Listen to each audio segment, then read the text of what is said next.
Welcome back, viewers. If you are catching up with us right now, we are continuing with our discussion. Together with me is Mr. Gitonga Wathanga, with whom we are discussing and looking at the year 2015 in perspective, things that have always made headlines in terms of governance and in terms of Kenya going forward in terms of development. Now, I've just asked you a question while we were going for the break.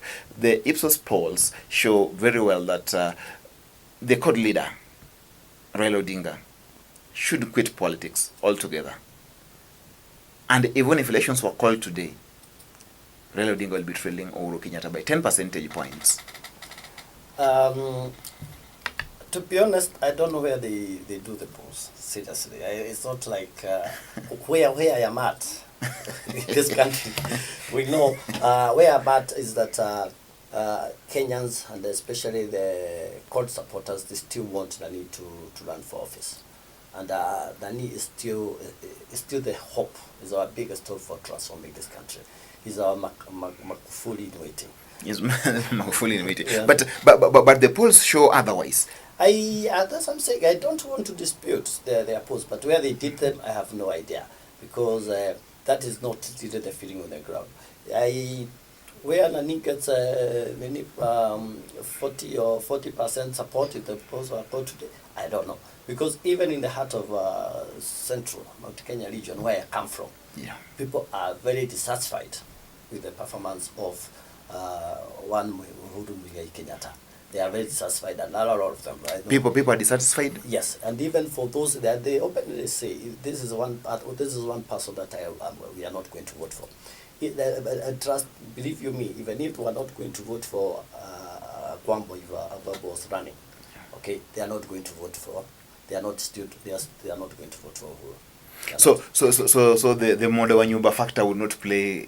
It would be a factor this time round. It will still be a factor. I do agree. Yeah. But there will be voter apathy on in the Mount Kenya region. They will not be motivated to go and vote. And a lot of people they have even told me in person, even probably not vote for either, but at least I know I will not vote for Uhuru. So where they are getting those figures, I have no idea. It could probably be true. I don't know. I don't know whom they interviewed. But the feeling on the ground is different. The script is the same with you politicians. When the polls are favoring your side, they're always perfect. When they favor the other side of your competitors, this poll is not credible. I mean, we are used to this. You politicians must also help us understand these things. Let's also accept to have these scientific researchers given credibility they deserve. Well, I do agree. Of course, nobody will go out at that debate, even when you are doing bad. It doesn't help to say that yes, they are doing badly. So those polls are. Okay. But in this case, there is no reason why. I don't see any reason why Nani would have lost support. Raila would have lost support when the government is doing so badly. I don't see the reason why people now one would wake up in the morning to go and vote for Uhuru Kenyatta. Unless those ones whom they are working with at NYS and Eurobond, those ones have got a good reason to go and vote for them. But for general Mwananchi, for kawaida Mwananchi, I don't see the reason why one would wake up one morning and go and queue and vote for Uhuru Kenyatta, other than now the tribal angle. Yeah, other than that, there's no other good reason. When cost of living is so high, unemployment is at an all-time high. It's at an all-time high. Increased taxes from 1st December. Yes. Things like that. Yeah, insecurity. You name it. Well, now, I know so well that you are the government in waiting as the opposition. Right now, people are gearing to begin the voter registration sometime late, sometimes in the mid-February to early March. What is CORD doing about this? Because one problem that people have been decrying in the CORD areas is that people don't get out there to go have their voting cards. And then again, after having the voting cards, they don't wake up to go and vote. What are you doing about this in the side of the opposition? Because voting is a civic duty and it's a constitutional right. Yes. One thing is that the opposition, we have also been trying to reconstitute the IEBC, because the voter registration is actually the duty of IEBC, and it should register and also educate. It is the IEBC that should give the wananchi civic education. But I think before it has been doing it in a partisan manner, that in areas that it favored some areas in voter registration, it would give so many materials to one side, and then the other areas it doesn't. But this time around, the opposition is trying to make sure that we also get enough say voter registration centers in the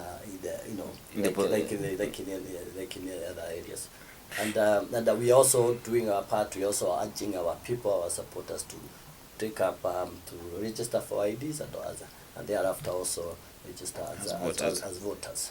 Now, talking about the same elections and going back to the Ipsos Synovate polls, majority of Kenyans feel the commissioners should just walk out. The commissioners definitely, when you are in a contest, and a fair contest, both the participants should feel comfortable with the referee, and they really don't have. There's no point of going into a football match and then you know that the referee is biased. Is biased, and if I believe everybody wants us to have credible elections, and for that we have to make sure that the referee, the IEBC, is acceptable to both sides. So regardless of how they did it, that will have to be an eventuality. We have to change the commissioners as the commission the way it is constituted now. Other than that, we strongly feel that it might not be necessary to go to elections because we already know the outcome. So it's a predetermined outcome for you people in the opposition. Yeah, kind of. The way it is constituted now, it's not likely that we get a fair contest. Okay, now that's you now thinking about it. I want to talk to you about something with the CORD. Kalonzo Musyoka seems to be changing the gears here. His supporters are pushing him to go for the flag bearer position for CORD in 2017. Don't you think this would create so much turmoil inside the opposition? Not really. And if you remember very well, even in 2020, even in 2013, and even in 2007, there was that internal competition. Yeah. And if anything, it's healthy for the party because it makes us even strong. If it was only one candidate, that has offered himself for office, yeah, then the rest of the people were like, we already have, it's like nobody else has a chance. But we are a democratic party, we are a democratic coalition, and there is no reason why Honorable Kalonzo should not offer himself for the office for candidature as a president. And the people the people are the ones who are gonna decide later on, or probably they decide amongst themselves. They are not able to decide among themselves between the two of them. Then they will come to the delegates, and then the delegates will make a decision. I don't think it is is a threat to split the party. It can't split. It can't because there is no gain in splitting, and they know very well. Each one of them knows very well that they need one another. So there is no point of splitting the party, and then you go and lose. They have a better chance. Their best chance is when they stay together. When they stay together. Yes. Now, this year alone, we witnessed the President of the United States of America, the first ever sitting president, visit Kenya. The Pope, the Holy Father, was in town. And then very recently, about a few days ago, Kenya was hosting for the first time the World Trade Organization Ministerial Conference, the 10th Ministerial Conference. These are major events in the calendar of this nation this year. With all these occurrences, are they a stamp of approval? Not really. Definitely. If you remember well, and he also went to the Pope also went to to Uganda. To Uganda, yeah. Yeah, and also went to DRC, which is even pretty much a failed state. So it doesn't,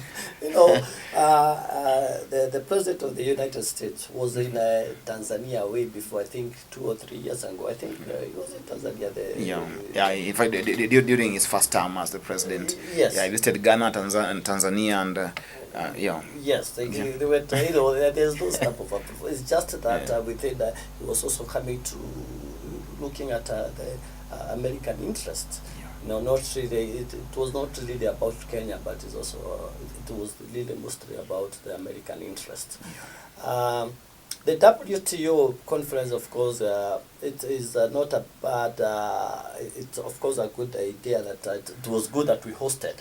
And being the first African that kind of a conference worldwide, that was just fantastic for us. It was, but you just remember as well, this is also a young organization. It only started some 10 years ago. 10 years ago, and it keeps rotating. Yeah. It keeps rotating, and since African nations are part of it, it's not. It had to come to Africa at one time or another. But it doesn't mean that it came to Kenya is because we are more capable of hosting or anything. It is just probably they lobbied and it was good. But they should also come out and tell us how much it really cost to host the conference. Because probably it could, that's probably where our Eurobond money went. Again, Eurobond in WTO. The opposition, again, Eurobond in WTO. I don't know. Because some of these things that they don't do it because of the, for the interest of the nation, but it's probably because you have a chance to take our money. And this has happened many times. You remember there was a time we had we hosted the All Africa Games. That is in the 80s. Yeah, and the people in power then they used the hosting of that of those games to really steal from the public. I remember there was this one guy known as Dick Parker. He was given a contract, I don't know of how many millions. I think it was like 40 million. He did deliver nothing. So the problem we also have is like we never do audit, say, for a conference like this. We don't know how much it cost. We don't know how it was funded.